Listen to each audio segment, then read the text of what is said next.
Esta mañana yo quiero compartir con ustedes, terminamos nuestra serie sobre Filipenses y lecciones desde el encierro, ¿no? Que fue muy lindo. A mí me encanta escucharlos a algunos de ustedes cuando desde su perspectiva y todo lo demás toman la palabra y comparten. Estoy muy contento con eso de tener varios de ustedes o casi todos de ustedes que pueden compartir desde su experiencia y en su estilo también lo que la Biblia nos dice y eso está bueno.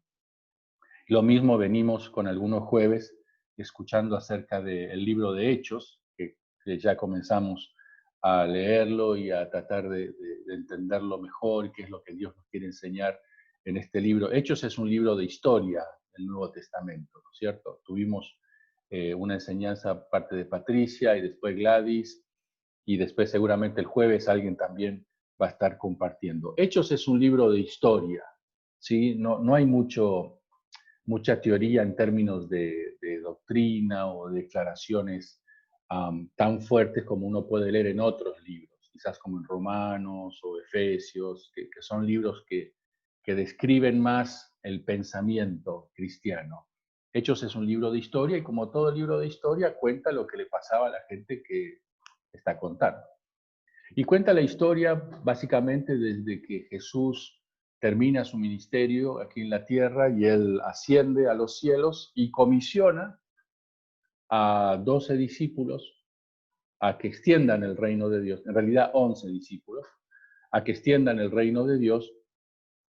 Y el libro de los Hechos cuenta todos los detalles, ¿no? De sus viajes, de esto. Después se incorpora posiblemente el discípulo más relevante o influyente de todo el Nuevo Testamento, que es el apóstol Pablo. Entonces el libro de los Hechos cuenta de las luchas, de los pormenores, de las victorias y también de algunas derrotas, de los sufrimientos, de las ganancias, de todo lo que le pasa a las personas cuando compartimos el Evangelio e intentamos hacer lo que Dios nos pide. Y yo quiero que veamos a la luz de una de las historias que se cuentan, muy interesante, algunos principios que estoy seguro podemos aplicar a nuestra vida o enseñanzas que podemos aplicar a nuestra vida en estos días. Abran por favor el libro de Hechos en el Nuevo Testamento, en el capítulo 17, y vamos a ver allí un episodio muy interesante que nos cuenta. Ustedes saben, había un gran perseguidor de la iglesia que se llamaba Saulo de Tarso. Era malo, malísimo el tipo. Andaba buscando cristianos, les cortaba la cabeza, los metía presos, cerraba las sinagogas, porque el tipo era fariseo, estaba enfurecido con esto de esta nueva, como le decían, ¿no? Esta nueva fe que tenían los seguidores de Jesús. Entonces, este judío, convencido de que estaba haciendo lo correcto, al principio le hacía la vida imposible al pueblo de Dios. Pero como dijimos el otro día, que Gladys nos dio la introducción cuando él se convierte y toda la experiencia de Ananías, Dios tenía una jugada especial con Saulo, se encuentra con él, Saulo vive toda una transformación muy poderosa y es tan transformado que hasta el nombre se le cambia y dejó de ser Saulo de Tarso para ser llamado Pablo. Y es justamente Pablo, el discípulo, el apóstol, que predica el Evangelio en todo el mundo conocido de aquel entonces y predica en todo tipo de lugar. Predica en ciudades importantes del comercio como Filipos, predica y funda iglesias en Éfeso y predica también en Grecia, en una ciudad por todos conocida, o al menos la hemos visto, la hemos tenido que estudiar o cosas por el estilo, que es Atenas, en Grecia. Así que lo que vamos a ver ahora un ratito es qué es lo que pasó y qué podemos aprender de lo que pasó cuando Pablo predicó en Atenas y lo vamos a tratar de relacionar con algunas experiencias que nosotros estamos viendo a nuestro alrededor también, justamente en estos días tan desafiantes. El capítulo 17 del libro de los Hechos, a partir del versículo 16, cuenta toda la experiencia. No lo vamos a leer al capítulo porque es bien largo, pero sí voy a contar brevemente de qué se trata. Bueno, Pablo viajaba de acá para allá, él había formado equipo con alguien llamado Silas y viajaban por todas las ciudades porque entendían que ellos tenían un llamado de predicar el Evangelio. Recuerdan ustedes que Pablo era un fariseo, él había sido entrenado por uno de los maestros de aquellos tiempos realmente más renombrados y más famosos como es Gamaliel. Pablo hablaba los 3 idiomas que se hablaban en aquel momento. Obviamente hablaba el hebreo, porque era hebreo, hablaba el latín, que era el idioma de los romanos, y también hablaba el griego. Así que realmente Pablo, Dios le dio una capacidad que él consiguió estudiando para poder comunicarse con todo el mundo conocido en aquel entonces. Como hemos dicho más de una vez, hay un episodio muy interesante en la vida de Pablo donde algunos judíos están enojados por lo que él estaba predicando y él les estaba hablando obviamente en hebreo. Y en ese mismo momento vienen los soldados romanos a querer meterlo preso a causa del lío que estaba ocasionando, y Pablo les contesta a los soldados en latín. Y en medio de la discusión, entre etcétera, aparecen unos griegos que querían saber acerca de este Dios y qué sé yo, y Pablo les habla a ellos en griego. Entonces, ese ejemplo nos da la certeza de que indudablemente Pablo era un hombre muy preparado, y Dios le dio a Pablo la oportunidad y la tremenda responsabilidad de hablar delante de reyes, de gobernantes, entre comillas, de gente importante. Dios lo usó en varios milagros muy interesantes.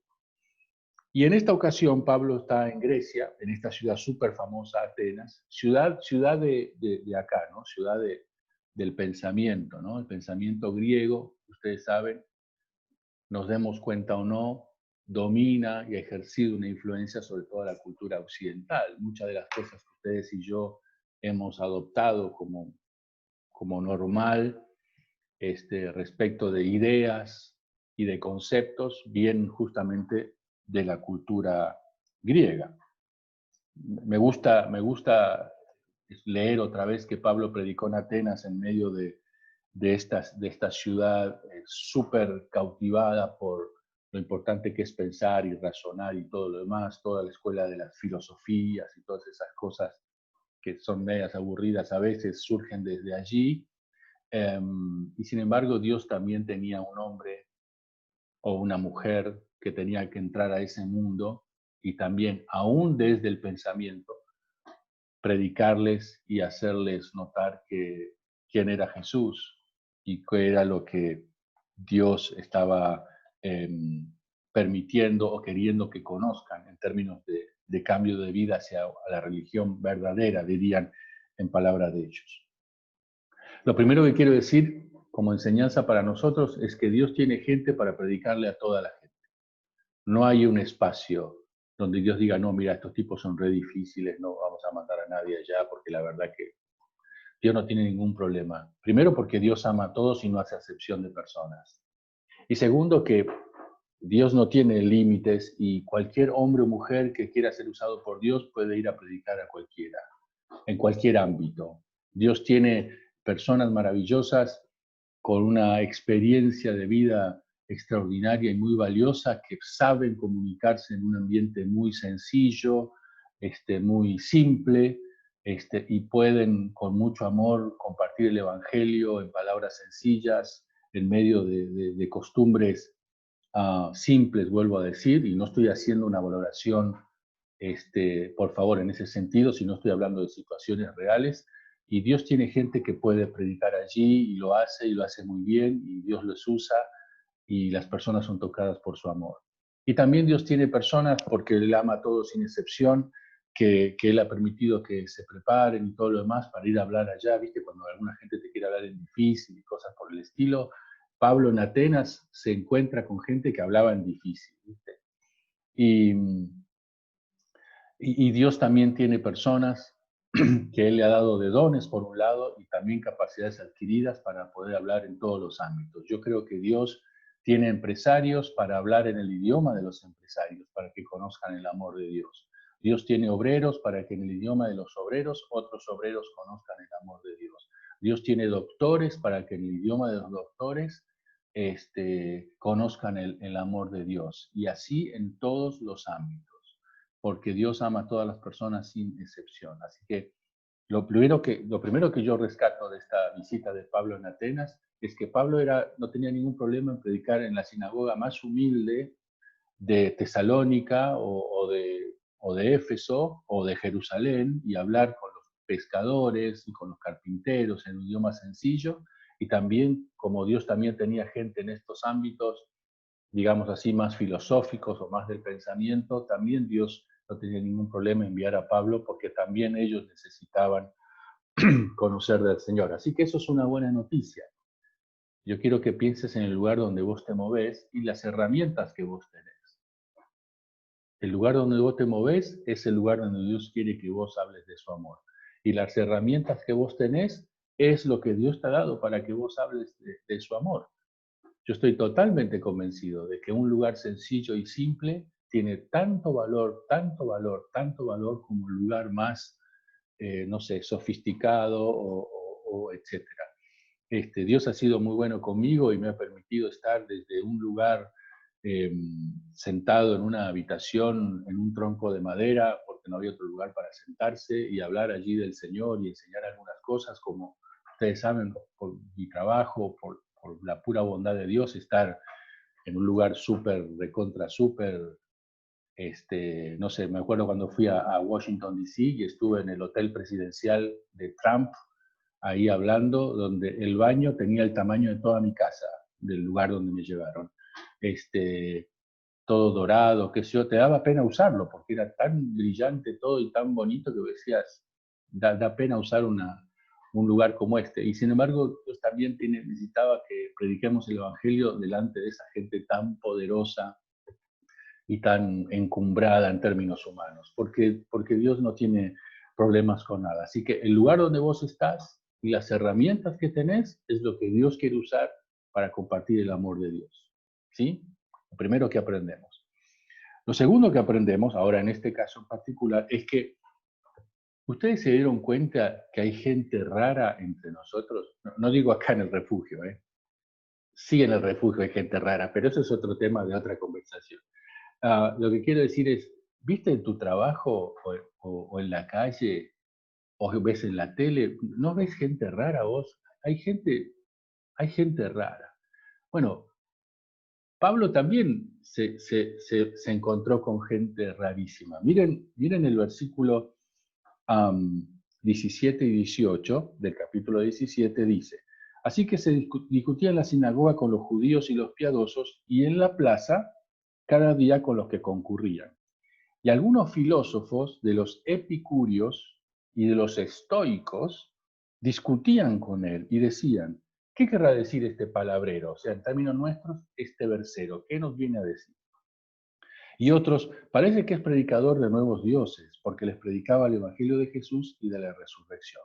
Lo que quiero decir velozmente, versículo 18, en ese grupo que se juntaba había gente rara.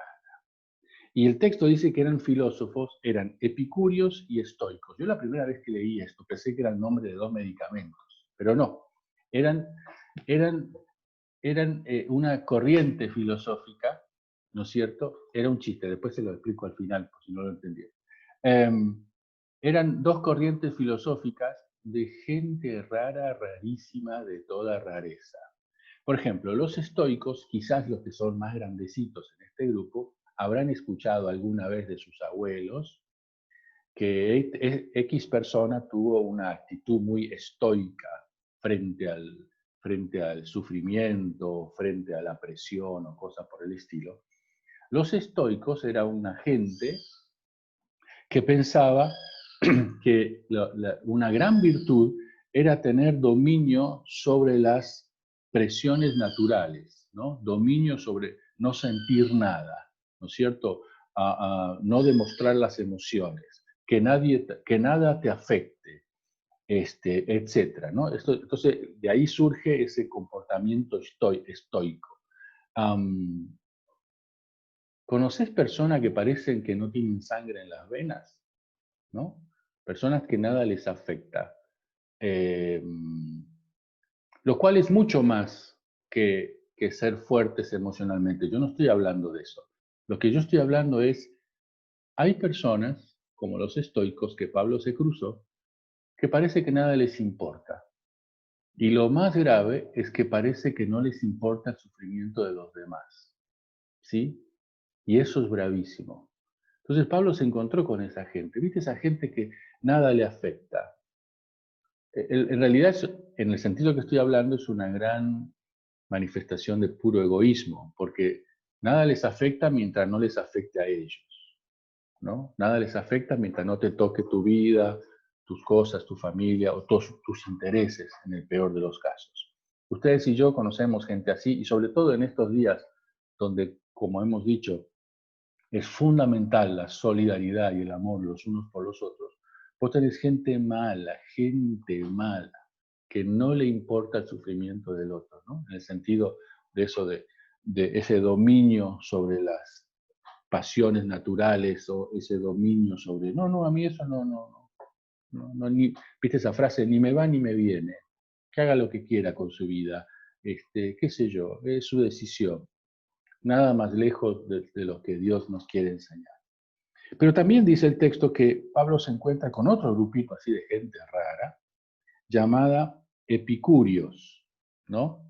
Y los epicúreos eran los que filosóficamente respondían a lo siguiente. Eran tipos que querían vivir sin dolor, o sea, querían vivir, pensaban que la vida valía la pena solamente en términos de pasarla bien. Para los epicúreos la vida significaba placer y lo que no te produce placer no sirve. Los epicúreos pensaban que el énfasis o la buena vida o el vivir la vida era solamente si no tenías sufrimiento en tu camino, en tus experiencias. Nada ha cambiado aún al día de hoy. Hay gente que cree que la vida es como vivir en Disneylandia permanentemente, ¿no es cierto? Donde todos los sueños se vuelven realidad y no hay dificultades, que si aparece alguna dificultad se derrumban tremendamente. Y por supuesto que las dificultades nos preocupan, por supuesto. Pero una cosa es que nos preocupen y otra cosa es que nos derriben. Entonces, los epicúreos eran eso, los tipos estaban dispuestos a anular de su vida cualquier cuestión que produjera problemas, dificultades, desafíos, y son los tipos de personas que piensan que en la vida no puede haber problemas y que si algo presenta algún problemita, algún desafío, algo incómodo, eso no quiero eso. Yo quiero estar en una posición donde siempre esté bien, donde siempre esté disfrutando. ¿Conoces gente así? Hay gente que no se da cuenta que la vida presenta desafíos. Y alguno de esos desafíos que presenta la vida te hace saltar las lágrimas, porque duelen muchas cosas. Pero es parte de la vida y es parte del desafío de vivir de este lado de la eternidad. No podemos anular el sufrimiento. De hecho, no hay ningún texto en la Escritura que diga que Dios anula el sufrimiento. Lo que dice la Biblia es que Dios lleva nuestro sufrimiento, que Dios nos da fuerzas aunque no las tenemos, que Dios nos ayuda a entender algunas cuestiones de esta vida complicadas y que no tenemos respuesta y Él, en su gran amor paternal, nos explica, pero no hay forma de escaparle. Los epicúreos eran una especie de escapistas, ¿no es cierto? Algunas veces los epicúreos del siglo XXI son los que dicen, yo no quiero problemas, a mí no me traigas problemas, yo no quiero problemas. Si hay problemas, solucionalos vos, ¿no es cierto? O cuando hablas con personas y preguntas, che, ¿cómo anda la cosa? ¿Cómo anda la relación? ¿Cómo anda la casa? Y entonces te dicen, entre nosotros ni un sí ni un no. Está todo perfecto. Y eso es imposible, que no haya ni un sí ni un no. Entonces, esa forma epicúrea de vivir, la verdad que es muy difícil. Estos dos grupos eran dos delirantes que estaban ahí, que no tenían nada que hacer, porque los filósofos griegos no trabajaban, los tipos vivían de la limosna o de la plata que le daban a otros, entonces, viste, como no tenían nada que hacer, se ponían a pensar.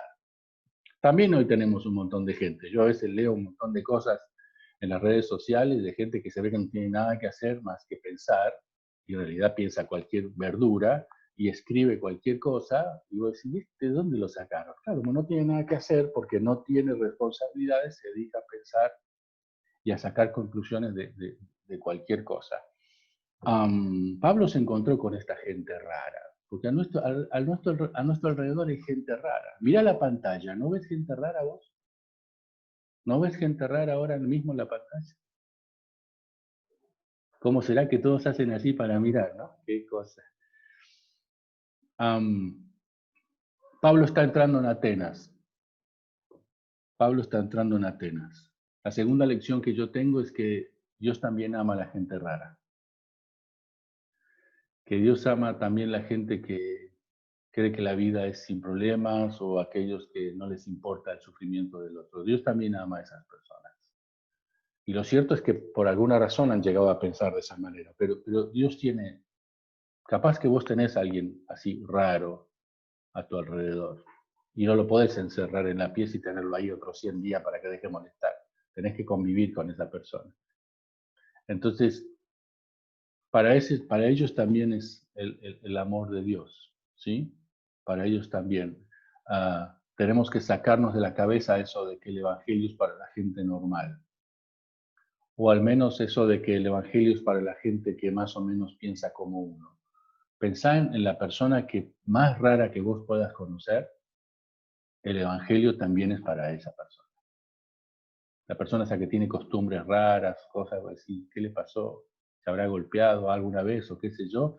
El Evangelio también es para ese tipo de personas. Como fue el Evangelio para vos también y para mí. En este grupo estamos los más normales del universo, yo ya lo sé, pero también el Evangelio es para todos. Así que esa es la segunda lección, frente a la vida de todos los días, a nuestra vida de trabajo, laboral, el barrio, quizás la familia, a veces la iglesia. Cuando tenemos gente rara, Pablo está diciendo, mira, yo fui a Atenas y había ahí dos grupos de gente, unos delirantes totales, el Evangelio también era para ellos. Qué interesante. Sigamos entonces avanzando. El asunto es que la costumbre en aquellos tiempos, un lugar, un aerópago se llama, era como un patio gigantesco, ¿no? Imagínate la plaza, ¿no? Imagínate la Plaza de Mayo ahí en el centro, viste donde está la pirámide, así como si fuera el lugar principal de toda la plaza. Y estos grupos de que no tenían mucho para hacer o nada para hacer, se juntaban ahí, filosofaban sobre la vida, porque esto debe ser aquello, debe ser lo otro, qué sé yo. Y cada uno escuchaba la opinión del otro y veían o discutían o cosas por el estilo. Así que era muy común para ellos escuchar delirios de todos lados, y ellos entendían que cuando Pablo empezó a predicar, también, bueno, otro delirante más que nos va a contar de otra cosa diferente. De hecho, le preguntan, dicen, vamos a escuchar a Pablo, a este que va a hablar de otros dioses. Pablo estaba hablando acerca de Jesús. Dice, vamos a escuchar a este a ver qué tiene para decirnos, porque para eso estaban todos en la plaza dando grandes discursos sobre la vida. Entonces, Pablo, súper estratégico. El hombre dice, acá vienen a escuchar de todo, acá le dan la libertad a todo el mundo que hable de todo, aún de la idea más delirante y loca. Así que yo voy a aprovechar esa libertad que me dan de hablar de todo para hablar de Jesús. Lo tercero que puedo decir yo de este episodio del apóstol Pablo en la Atena es, nunca pierdas una oportunidad. Nunca pierdas una oportunidad. Podés hablar de Jesús aún hablando de fútbol, podés hablar de Jesús aún hablando de política, podés hablar de Jesús aún hablando de empresas, podés hablar de Jesús hablando de la educación de los hijos, podés hablar de Jesús pensando en cuestiones de la cocina, podés hablar de Jesús si estás a punto de tener un bebé, podés hablar de Jesús si te duele la muela, podés hablar de Jesús si arreglás un auto, podés hablar de Jesús si sos gasista o electricista, podés hablar de Jesús si sos docente, si cantás, si no cantás, podés hablar de Jesús en todo momento. Entonces, lo tercero que yo me doy cuenta de Pablo es que es un genio el hombre, porque él aprovechó la oportunidad. Bueno, acá hablan todos, yo también voy a hablar. Así que aprovecha la oportunidad, porque Dios te quiere usar así en tu ámbito. ¿Ok? Entonces, dentro del marco de tus relaciones y de los temas que forman parte de tus relaciones, yo estoy segurísimo que se puede poner allí una semillita acerca de quién es Dios y lo que Dios ha hecho en tu vida. Tercera enseñanza, entonces, que sacamos. No desaproveches la oportunidad en cualquier tipo de conversación de sembrar una semilla acerca del amor de Dios. Tampoco estoy diciendo que le digas a la gente, cállense que voy a hablar de Salmo 119. No estoy diciendo eso, porque si se va a ir la gente al lado tuyo. Lo que estoy diciendo es que sepas aprovechar la oportunidad. A veces una palabra, a veces un comentario, una frase, un cariño, como hemos dicho muchas veces, trae luz en medio de una conversación de mucha oscuridad. ¿Sí? Entonces, tercera lección para nosotros hoy, no desaproveches ninguna oportunidad en el ámbito donde te moves de hablar de Jesús como hizo Pablo. Lo siguiente que quiero decir está, bueno, estaban todos ahí hablando acerca de esto, de aquello, entonces Pablo, por supuesto, aprovecha esta oportunidad, como estamos diciendo, y habla acerca de Dios, para nosotros el verdadero Dios. Y en esto yo me quiero estacionar un ratito, versículos 24 en adelante. Pablo les está explicando, en medio de tantas circunstancias, o empieza a explicarles en medio de tantas circunstancias acerca de quién es Dios. Y en el versículo 24 él empieza diciendo, el Dios que hizo el mundo y todas las cosas que en él hay, siendo Señor del cielo y de la tierra, no habita en templos hechos por manos humanas, ni es honrado por manos de hombres como si necesitase de algo. Pues Él es quien da a todos vida y aliento y a todas las cosas. Esta es una frase increíble. De hecho, tengo que decirte que es una frase súper filosófica, que no es lo que vamos a hablar hoy. Otro día hablamos de eso. Pero tiene mucho sentido y mucha carga acerca del ser y de esas cuestiones que por lo menos a mí no son tan fáciles de entender. Escúchame, todos estaban ahí en ese lugar, en ese patio, en ese parque, escuchando de la vida y de los dioses, pero quiero que escuchen algo. Nadie tenía, de los que hablaban, la certeza, no había dos certezas allí. Número uno, no había la certeza de realmente quién era Dios. Tenían el Dios de aquí, el Dios de allá, pero no sabían, imaginaban.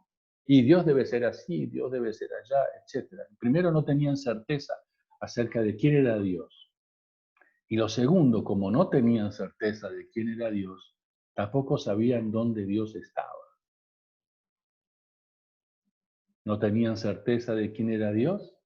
Número dos, no sabían, justamente por eso, no sabían dónde Dios estaba. Y Pablo, magistralmente, y por supuesto, guiado por el Espíritu Santo, les da las dos respuestas. Les dice quién es Dios, número uno, y número dos, les dice dónde está ese Dios verdadero. ¿Sabés que la gente está preguntándose lo mismo? Las personas que vos y yo conocemos se están preguntando, ¿quién es Dios? ¿Dónde está Dios en medio de esta cuarentena? ¿Dónde está Dios en los pobres viejos que mueren tan fácilmente por el solo hecho de ser mayores de edad y tener pocos recursos para defenderse o en el peor de los casos ser abandonados? ¿Dónde está Dios en medio de las dificultades, en medio de la pérdida de mi trabajo o de las cuestiones económicas tan desafiantes? Es una gran pregunta que consciente o inconscientemente las personas están haciendo.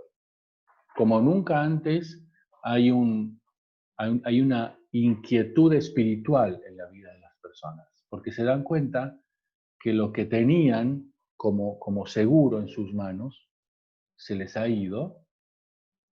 Entonces se han dado cuenta que eso que tenían como seguro en sus manos ya no es tan seguro. Y están como el tipo que se cayó de la lancha y está en el barco, en el agua, y está buscando desesperado de dónde agarrarse para no hundirse. y está esperando que alguien le tire el salvavidas para no ahogarse. Hay mucha gente hoy. Estaba hablando con algunos que saben mucho más que yo y ellos me decían esto. Hay como un brote de espiritualidad en la sociedad, porque las cosas naturales o reales o concretas, al perderlas o al correr el riesgo de perderlas, les ha dado como un ataque de pánico, como diciendo, yo pensé que mi trabajo era mi seguridad, yo pensé que mi familia era mi seguridad, yo pensé que estar sano era mi seguridad, yo pensé que, no sé, la empresa era mi seguridad, yo pensé que, y no, porque en este sacudón que estamos viviendo hace más de 100 días, esas cosas han temblado, como los temblores ahí en San Juan o en Mendoza, y cuando vos tiembla la tierra, vos no, sentís una sensación terrible porque no hay lugar seguro. Hay una, hay una sensación de inestabilidad espiritual en las personas. ¿Dónde está Dios? Y como no saben no saben quién es Dios, tampoco saben dónde pueden encontrarlo, dónde está. Y vuelvo a decir, Pablo responde esas dos preguntas.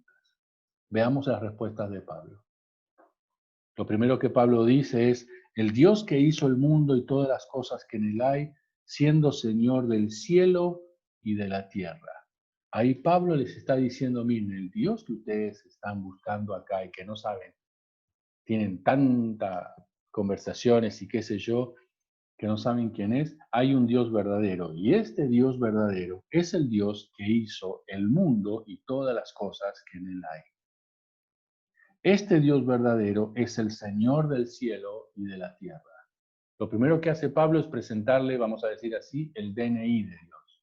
Mirá que el Dios que están buscando ustedes no es un Dios chiquito, no es un Dios que se ocupa solamente de la cosecha, no es un Dios que se ocupa solamente a ver si va a llover, no es un Dios solamente que se ocupa de vencer a los enemigos, pensamiento griego, ¿no es cierto? No es un Dios, no, el Dios que ustedes están buscando es el que hizo el mundo y todo lo que en él hay, es el Señor del cielo y de la tierra. Hay algunos textos que voy a leer rápidamente, después en la grabación ustedes pueden volver a recordarlos. Por ejemplo, el profeta Jeremías en el capítulo 10, versículo 6 dice, no hay semejante a ti, oh Jehová, grande eres tú y grande tu nombre en poder. Lo que está diciendo Jeremías es, no hay forma de describir el tremendo poder y lo grande que eres tu Dios. En el libro del Antiguo Testamento también, en Primera Crónicas, capítulo 29, versículo 11, un texto impresionante, dice, tuya es, oh Jehová, la magnificencia, el poder, la gloria, la victoria, el honor, porque todas las cosas que están en los cielos y en la tierra son tuyas. Tuyo, Jehová, es el reino y tú eres excelso sobre todo. Entonces Pablo les está diciendo a los griegos, miren que el Dios que ustedes están buscando es Dios de dioses, es el más grande de todos, es el más poderoso de todos, es el que hizo los cielos y la tierra. Más adelante, uno de los discípulos, justamente, del apóstol Pablo, él escribe en primera Timoteo, justamente Timoteo es el que escribe, capítulo 6, versículo 15, Timoteo escribe, el cual en su tiempo mostrará el bienaventurado y solo soberano, Rey de reyes y Señor de señores, el único que tiene inmortalidad, que habita en una luz inaccesible, a quien ninguno de los hombres ha podido ni ha visto ni puede ver, el cual sea la honra y el imperio por siempre. Amén. Lo que estoy diciendo es que lo primero que Pablo le dice a estos griegos es, el Dios que ustedes están buscando no es un Dios chiquito. El Dios que ustedes están buscando no es un Dios que solamente tiene poder para resolver sus problemas. No, el Dios que ustedes están buscando y que necesitan es un Dios increíble, es un Dios grande, es el Dios que hizo los cielos y la tierra, es el Dios que tiene todo poder, es el Dios que tiene todo el imperio. No hay forma de describir la grandeza de este Dios. Ese es el Dios que la gente está buscando. Es más, me animo a decir en términos de esta cuarentena, el Dios que las personas están buscando es mucho más grande que un Dios que te salva de la cuarentena. Es mucho más grande que el Dios que cuida tu economía o tu salud. Por supuesto que cuida tu economía, por supuesto que quiere cuidar tu salud, por supuesto que quiere ayudarte en esta época de dificultades. Pero Dios es mucho más grande que eso. Dios es mucho más grande que eso. Jeremías decía, no hay forma de describir la grandeza de nuestro Dios. Qué extraordinario, ¿no? Así que Pablo les presenta, les digo, miren, otra vez, el Dios que ustedes buscan no se puede comparar con esto que ustedes están pensando. No es el Dios que responde a nuestros problemas solamente. No es el Dios que te da la solución solamente. Dios está mucho más por encima de eso. Dios es el creador del mundo y de todo lo que en él hay. Es un Dios grande. El Dios que vos y yo tenemos para predicar, para mostrar, es un Dios grande.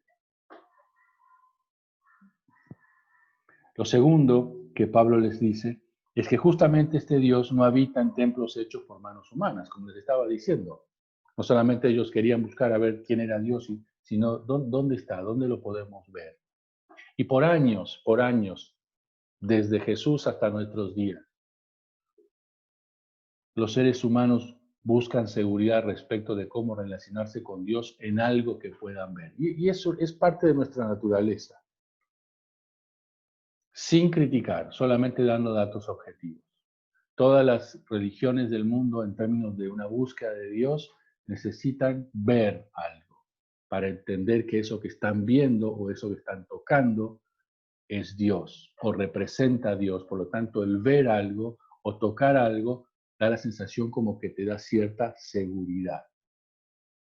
Entonces, todas las religiones. El Buda lo tiene el pelado panzón ahí en todos lados porque lo ven y lo tocan y ahí está. Todas las religiones. El gauchito Gil, está el gauchito ahí clavado en la cruz y hay que ir a verlo y qué sé yo.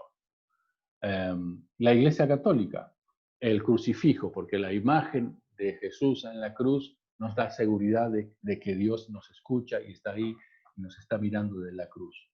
Muchos cristianos entienden aún que el templo es el lugar donde yo me encuentro con Dios y que si me falta el templo y sonamos porque no me encuentro con Dios, de una u otra forma, incluso la Biblia. Algunas personas, ojo, bien intencionadas, pero estoy hablando de esta característica del ser humano. Algunos dicen, no, voy a dormir con la Biblia en el pecho, porque así nada me va a pasar. Si viene algún demonio a la noche, me va a ver con la Biblia en el pecho y se va a ir. O la magia y no me burlo, estoy hablando del concepto que estoy hablando, de entender que como es algo que podemos tocar, ¿viste? Voy a abrir la Biblia, le voy a dar un besito a la palabra, porque la palabra es la palabra. O tener la fotito, como hemos dicho 1000 veces, ¿no? La imagen o la foto. ¿Cuánta gente que ustedes y yo conocemos tiene la foto de su pariente, su papá, su abuelo, qué sé yo, y lo tienen ahí? Mucho más que en términos del recuerdo, que por supuesto está bien. Pero parecería que esa foto es como un Dios que podemos ver ahí la foto o lo que simboliza la foto y parece como que eso me inspira, me imparte algo de seguridad, porque ahí está la fuente de mi poder, de mi seguridad, de mi confianza, ¿no? Entonces tengo la fotito ahí de mi pariente. No estoy hablando de no tener fotos, estoy hablando de lo que en términos espirituales puede significar. Lo que todos los seres humanos buscamos siempre, tener algo concreto. Hasta capaz, pensalo, algo que alguna vez te regalaron hace mucho. Y vos lo tenés ahí, no solamente por el recuerdo de quien te lo regaló, sino que da la sensación como que de eso emana poder y te da cierta seguridad. Yo me pongo el saco de mi abuelo, porque si no me pongo el saco de mi abuelo, me siento desprotegido. Y el saco de mi abuelo está reapolillado, porque tiene más de 80 años. Captan lo que quiero mencionarles, ¿no? Porque el ser humano es así. Entonces, los griegos tenían eso mismo. ¿Quién es Dios y dónde está Dios? Entonces Pablo les dice, miren, el Dios este que les estoy diciendo, no habita en templos hechos por manos humanas, ni es honrado por manos de hombres, como si necesitase de algo. Pues Él es quien da a todos vida y aliento a todas las cosas. Lo siguiente que yo quiero establecer como principio es que no busques en cosas reales, tangibles, a tu Dios. Tu Dios es mucho más que el templo de José Hernández 975. Tu Dios es mucho más grande que la Biblia que estás usando para leer, y hay que usarla y leer. Tu Dios es mucho más maravilloso aún que la experiencia de adoración o de la canción más linda que puedas cantar. Tu Dios es más grande que la oración que puedes hacerle a Dios. No está mal cantar, no está mal orar, no está mal ir al templo, no está mal leer la Biblia, por supuesto que no. Lo que estoy diciendo es que Pablo dice, miren que Dios no está encerrado en eso que ustedes creen, ¿no? Dios no está encerrado en eso. No podés contener a Dios. Dios es el que hizo los cielos y la tierra y todo lo que en ellos hay. Él es el Señor, el dueño, el Señor del cielo y de la tierra. Como siempre, este principio me enseña a mí y les enseña a ustedes que no encerremos a Dios en las pequeñas cosas, aun que Dios nos permite hacer o aun que Dios nos da como bendición. Dios es muchísimo más grande. Entonces, por último, quiero decir, ¿y a dónde encontramos a Dios? ¿A dónde encontramos a Dios? Y la Biblia, como es un libro súper maravilloso, extraordinario, genial, nos da la respuesta de dónde encontramos a Dios. En Hebreos, voy a leer 2 o 3 textos y con esto vamos a terminar. Esperen que encuentre Hebreos en mi Biblia, porque a veces los libros de la Biblia se van y vuelven y no aparecen. Acá está Hebreos, capítulo 3. Hebreos capítulo 3, versículo 6, tiene una frase increíble. El escritor de Hebreos está hablando y enseñándole a los judíos que Jesús es más importante que Moisés dentro de la teología y del sistema de creencias de los judíos. Y en el versículo 5 y 6 dice algo. Y Moisés a la verdad fue fiel en toda la casa de Dios, como siervo, para testimonio de lo que se iba a decir. O sea, está diciendo, sí, Moisés realmente es un ejemplo para todos. Versículo 6. Pero Cristo como hijo sobre su casa, escuchen, la cual casa somos nosotros. La cual casa somos nosotros. Entonces, como Cristo, como hijo de la casa, como dueño de la casa, y el escritor dice, esa casa somos nosotros. Está hablando a los creyentes. Está diciendo, la casa donde Dios está, somos nosotros. La casa donde Dios vive, somos nosotros.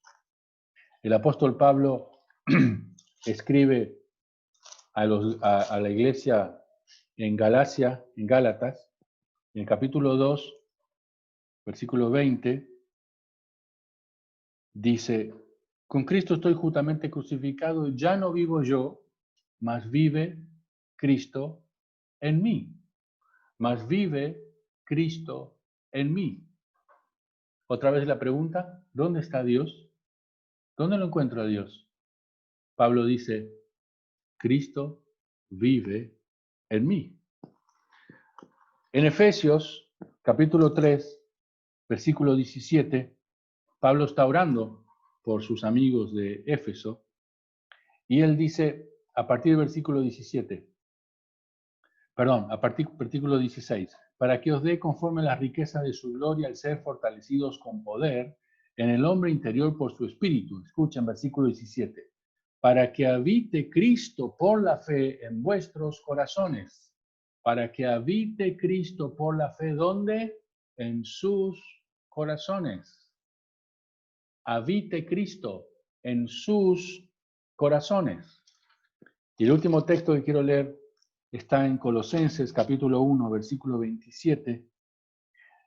Pablo otra vez está hablando y él dice, Versículo 27. A quienes Dios quiso dar a conocer las riquezas de su gloria, de este misterio entre los gentiles, que es Cristo en ustedes, la esperanza de gloria. Cristo en ustedes, la esperanza de gloria. Entonces, ¿qué le está diciendo Pablo a los raros estos de Atenas? Le está diciendo, dejen de buscar algo real o tangible para ver si Dios está ahí. Porque el que se acerca a Dios y le recibe, Dios comienza a habitar dentro de esa persona. El Dios que ustedes están buscando afuera puede estar adentro. Me encanta la expresión, nunca la había oído con tanta atención preparando esto en Hebreos. La casa de Jesús son ustedes. Qué tremendo, ¿no? La casa de Jesús somos nosotros. Mirá qué casa que tiene.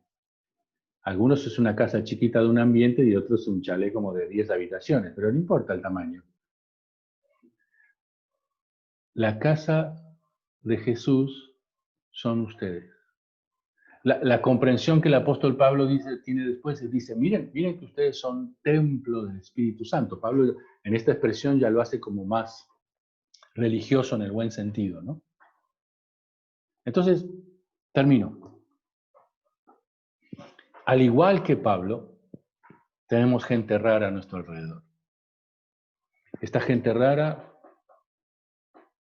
también se está preguntando, ¿quién es Dios? ¿Dónde está Dios en medio de toda esta cuestión que estamos viviendo? Y también se está preguntando, ¿dónde habita Dios? ¿Dónde lo puedo encontrar? Y la Biblia nos da la seguridad esta mañana de que cuando nos acercamos a Dios, Dios viene a habitar en nosotros. Somos la casa de Dios. Nos encanta José Hernández, amamos ese lugar. Nos encantan nuestras casas, los propios hogares que tenemos, porque Dios nos lo da y lo levantamos con esfuerzo y lo cuidamos con esfuerzo y como resultado del trabajo. Por supuesto que sí, por eso es maravillosa nuestra casa, sea chiquita, sea grande. Tu casa simboliza el esfuerzo al reconocer lo que Dios te da y construir un lugar para vos y para tu familia. Así que tu casa es hermosa, no tengo la menor duda de eso. Pero Dios está adentro tuyo. Imagínate en medio de estas complicaciones tan grandes que estamos experimentando. Dios está dentro tuyo. Vos sos la casa de Dios. Y la Biblia dice que donde Dios habita, hay paz, hay esperanza, hay mirada hacia el futuro, ¿sí? Hay fortaleza en medio de las dificultades que no podemos resolver, que no dependen de nosotros. Bueno, por lo menos, ya que no las podemos resolver, hay fortaleza para enfrentar. Como nosotros somos la casa de Dios, Dios nos da la sabiduría para convivir con la gente rara y amarle así como es, y querer bendecirle así como es, y querer tenerle paciencia así como está. Amén, queridos.